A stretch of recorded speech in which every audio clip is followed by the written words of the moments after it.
Hello, everyone. So we have the chance to welcome today in our studio here during the Future of Day, Philippe Lamberts. Philippe Lamberts is someone very well known in Belgium, also Europeanly speaking. He has worked in the private sector, then he made some politics, he has been member of cabinets, he has been, especially during 15 years, member of the European Parliament, being even the leader of the Greens and European Free Alliance at the European Parliament. Since he left the Parliament, meaning 2024, he is now advisor of the European President Commission, Ursula von der Leyen, on the Europe's transition towards a climate neutral economy. He has been European members. He is advising the President of the European Commission. It was for us very interesting to hear his point of view, his advices for our sector, for the global automotive sector. Philippe Lamberts, thank you for joining us in the studio. First of all, maybe a quick word about the Green Deal. Green Deal was really the important file of the President Ursula von der Leyen during her first mandate. We feel maybe also because of the skepticism about climate change coming, especially from the US towards Europe. Is it still a priority? How do you feel about this Green Deal for this second mandate of Ursula von der Leyen? Well, the European Green Deal came to life because of the initiative of Ursula von der Leyen, who saw the necessity of making our societies fit the planetary boundaries. Basically, we have a planet that can give a lot, that can take a lot, but it cannot give without limitations, and it cannot take without limitations. She realized it, and she launched the European Green Deal, which is more than a file. It's a transformation project. And indeed, since the consciousness of these issues in society was quite high, we had majorities for almost the entire previous term in the European Parliament to enact the pieces of legislation that are needed to transform our economy. But we have to admit that, yes, planetary boundaries and climate in particular remain high on people's minds, but this is not the only preoccupation they have. Economic insecurity, military insecurity, instability in society, polarization, exclusion, these are all issues that are, how should I say, very present in people's minds. And so you cannot just drive a green transformation agenda regardless of all the other preoccupations. And now we have a trade war waged by the United States. We have a military war waged by Putin at our borders. We have to deal with that. There is also a kind of a climate war, because they are now even almost denying that there is a climate issue from the US. Well, it is certain that the current US administration is led by someone who is a climate denier. That's fact. And indeed, he is intent in fighting international climate action. Now, the good news is that the United States are not the only player in town. And there's still many other players who do see the need of fitting our societies within planetary boundaries, first and foremost China. And do you think that, okay, China has maybe objectives as well, but do you think that Europe does not feel a bit too lonely on that topic for the moment? That sometimes we fear Europe wants to have objectives, Europe wants to go in one direction, but going alone, there is no need. No, but first, we are not going alone. Again, I repeat, the majority of member states of the United Nations want climate action. And indeed, for Europeans who have a special relationship with the United States, having the US on board was much more comfortable. Now, it is not comfortable not to have them on board. And China, to have them, we must admit something, is that from day one, the European Green Deal was not just an environmental strategy, it was a competitiveness play. I mean, President von der Leyen has been very clear when she launched the Green Deal 6 years ago that indeed we wanted to use that transformation to make Europe a global leader in economic terms. And let's face it, China has done a better job than the European Union in coupling environmental objective to industrial policy objectives, but also because back then, in 6 years ago, we must still realize that the two words industrial policy were still taboo for many in European decision-making circles. Well, for China, it has been part of and parcel of the Communist Party strategy. And likewise, the US are performing industrial policy. And in Europe, we were a bit the naive links saying, no, we should basically let the markets do their job and not intervene too much. And now we realize a bit the price of that laissez-faire that we have had as an attitude for decades. You were talking about industrial policy, so that now we try to implement maybe a bit more into Europe, but sometimes we feel that there is a kind of a contradiction between climate objective and industrial policy. What do I mean? Of course, in the sector, our sector here, the automotive industry sector, sometimes we hear, look, because of those climate objectives, we are killing our automotive industry. I've heard that. I suppose you do not agree with that, but what's your thought about that? Well, what I know, and again, it's fact, it's not ideology, that to take two examples, Tesla and BYD meet EU targets downhand. 10 years ahead of time. 10 years ahead of time. So one thing that no one can say is that technologically achieving the targets will be impossible in 2035. It is already possible today. So it is not a matter of asking the impossible. But the fact is that the European car industry has been late to the party. And do you think that the fact that they are late, so of course Tesla and BYD are two examples, but those two examples do not have this legacy.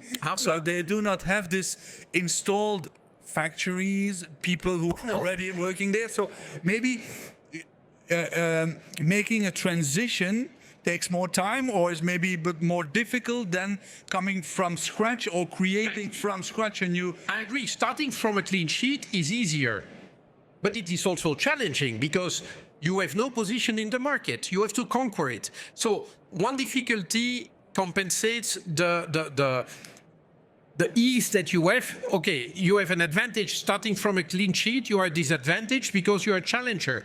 You are not an incumbent. So it's a mixed bag.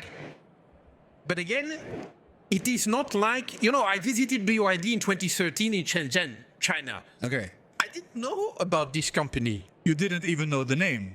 Absolutely not. And then they showed us their cars. And that's 13 years ago. So if I could see them, I'm sure that the economic intelligence unit of Volkswagen could too. Yeah. And again, it's a choice. It's a choice. And I agree that transitioning from an existing industrial base has its own difficulties. But telling me that 10 years is too little, is too short, I remain to be convinced. Not a single car that will be on the market in 2035 exists today. So in any case, all the incumbents will need to design the cars that they will sell in 2035. How do they want to design them? That is the question. Do they want to design them according to the business standards of the 20th century? In my view, that is a recipe for economic suicide. I'm not saying it's not hard. It is hard. But then again, the one thing that we can say about the European car industry is that it is an industry that has enjoyed a very high degree of political protection for decades. So they cannot complain about having been put under excessive pressure. It's the contrary. So now, indeed, they have to get their act together and move. But now, they do not want to break the European car industry. It's a significant part of our industrial base. But then again, they have to get up and run fast. We cannot just continue being complacent. That is a recipe for economic suicide. I repeat it. If we want to ditch our industry, just be complacent. And as Mario Draghi says it, it's going to be a long agony. And actually, I would even say it's going to be a quicker agony than what Mario is saying. Okay, so you say transition is needed, definitely. European Union has put some pressure, and the pressure is there. I think that the sector feels the pressure, definitely. But do you think that this pressure is realistic? If I hear you, yes, it is, and even it's almost vital. So they need to feel that pressure and to go into that pressure. Did I understand it correctly? So I do not believe that the pressure is too high. What I do believe is we are talking here about system change. And there you need alignment. And that is the difficult part. Because yes, the OEMs need to do their part, but actually you need infrastructure. Okay. You have petrol stations, yes, nice. But you need charging stations and many more than we have today. So there, the public authorities have a role to play to steer the market into that direction. You need to green your electricity production at the same time if you want to enjoy the benefits of EVs. And so everything needs to happen, and it's not just the OEMs who have to do their part. There, I agree with them. The other players need to do their part. But the real question that collectively we have to answer is, do we believe that this is vital for our industry? Because if we believe we can still be successful clinging into, well, to the models of the 20th century, then again, to me, it's a recipe for failure. And there, I as a European, cannot be happy thinking that the European car industry will be a niche producer of very fast, very expensive petrol cars. I will not be happy with that. Yes, it's a part of the luxury industry, but actually, if we want to keep a strong industrial base, I want the European car industry to be a key global player in servicing not just the niche markets, but the mass market. And I do believe we can do that. And do you think that all the other players, like, for instance, the different member states of the European, are fulfilling their role in terms, of course, and infrastructure, regulation, fiscal status, all those things? Sometimes we feel that, okay, there is a European ambition, and most, I think, of the sector are ready to fulfill it. But of course, the condition to reach those objectives needs to be also fulfilled by other players. And do you feel that this concern, this priority is sufficiently present in the member states? Well, it depends from member state to member state, and that reflects into the very, very different degrees of deployments of the EVs from member state to member state. We have member states where EV deployment is marginal. You have member states where it is almost the majority of new registrations. Something must explain that, and it's always member states who are betting on it. Some other member states are dragging their feet. And to me, foot dragging is a recipe for failure. I repeat that. I mean, we have been too long, too complacent in Europe about what it means to be a thriving, competitive economy in the 21st century. Because we were resting on our past glories. And that is not enough. That is not enough.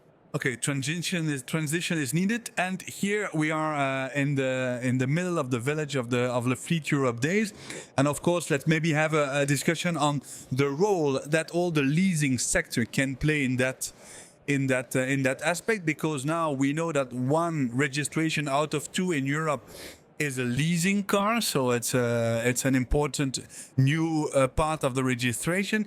And secondly, within the EV registration, within the leasing, if we were only looking to that figures, in the lease sector, we would be able to fulfill the objective on 2030. But knowing that, we don't feel that this leasing sector is understood, that is heard, and that its specificity is recognized also by the policymaker.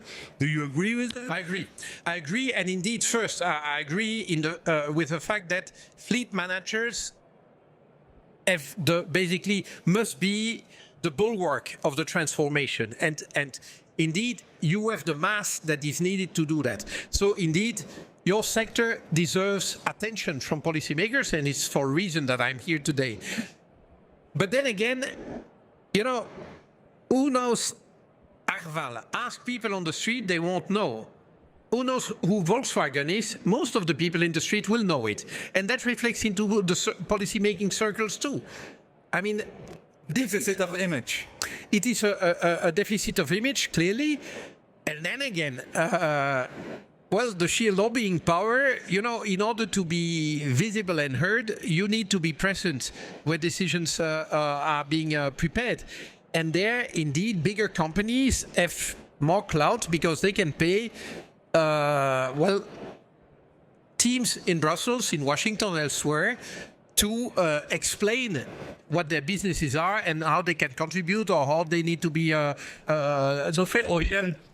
known, but obviously. investing more into lobbying. I think so. I don't have statistics about that, but I would guess that indeed this is the case. So, And they are very present within the, for instance, But again- the strategic dialogue Yeah. now with the European Commission. Indeed. They are very present. absolutely, and rightfully so. I mean, you know, Arval is not, you know, it's not just not a household name.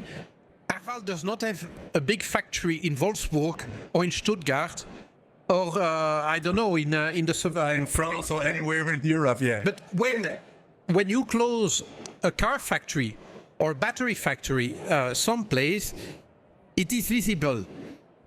But lessers are not that visible. And so indeed, it is perceived that they have less impact. But then again, to me, good economic policy making is not just about avoiding plant closures. It's about much more than that. Because actually you want to open new activities and including industrial activities. And there, that requires industrial policy, and we don't have enough of that. Well, it is moving in the right direction, but we have to be less naive and more aligned, because again, the strength, and I'm a Democrat, I'm not an advocate of the Chinese Communist Party single party system, but we have to recognize that in China there's an alignment between every player when it comes to industrial policy. They align the entire country behind it, and of course they have means. But then again, the European Union has financial clout too. But what we are lacking is alignment. It's the fact that we have a clear vision as to where we want to go, and then we align policy making, we align local policy making, we align industrial players, we align lessers like you guys, so that we get. And indeed, it's more difficult to do in a democracy, in a market economy. But I think that it is possible. It must be possible, and we have demonstrated it. I mean, Airbus is the leading airplane manufacturer in the world, the leading one, not just on a par with Boeing. Again, too much protection has made Boeing complacent, and complacency has led Boeing where it is today. And indeed, industrial policy has given the birth to Airbus. Well, we have to be bold enough again to align the political wills across Europe to make that happen. And again, Mario Draghi, who is not exactly a leading green politician, is saying exactly that. And as a green, I completely agree with him. Yes, because it's vital for the growth and the conversion of our economy. My worst case scenario, my nightmare is Europe becoming a museum. Where basically rich tourists from the Middle East, from China, from the US would visit us for what we once were.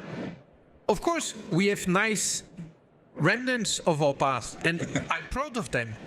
But You do not build the 21st century economy on being a museum for the rest of the world. Look for the future. To be part of the global, not just the global history, but the global history in the making. And that requires a very strong vision and political will. And do you think that we were talking about China, for instance? Do you think also that we would need more protectionism in Europe to make this transition possible? So we were discussing about this need for the transition. So we need to build a new future and not looking to our past. And that's a bit the message you are giving. But do you think that to make this transition possible, to make it happen, we need to have more protectionism, to have some tariffs, for instance, and that's the new recipe coming from the US. And so when you have a conflict with the US, now you receive tariffs, and that's a bit the new story. What's the position of the European Union about that, and what's your position on that need maybe for protectionism to ensure the transition? So Europe is 2% of the land of this planet. So we have few, and we are 5.5% of the population. So we are living on a tiny piece of land with few resources. We have resources, but not as much of them as Russia or the US, who are Or China, land masses. Now, Europe cannot be an island. So we will need to continue trading with the rest of the world. So 100% protectionism is just no option for Europe. We need to continue betting on international trade. Yet, we cannot be naive. I mean, the clear goal of China is to run away with every single leadership position on the green transition and snatch it from us. They succeeded in many areas already. Well, if we want a future, we cannot be naive towards China or towards the US. But at the moment, as we speak about the green transition, the key competitor is China. And indeed, I would have dreamt of a situation where the European car industry would be able to compete with the Chinese car industry in EVs with no protection. But we've been complacent and we are not in a able to do this at the moment. So like the Chinese have been protecting their market, well, we need to do likewise. But again, it's a matter of degree and it's complex. It's not an easy thing to solve. There is not an easy solution. No, but that never is. Then never.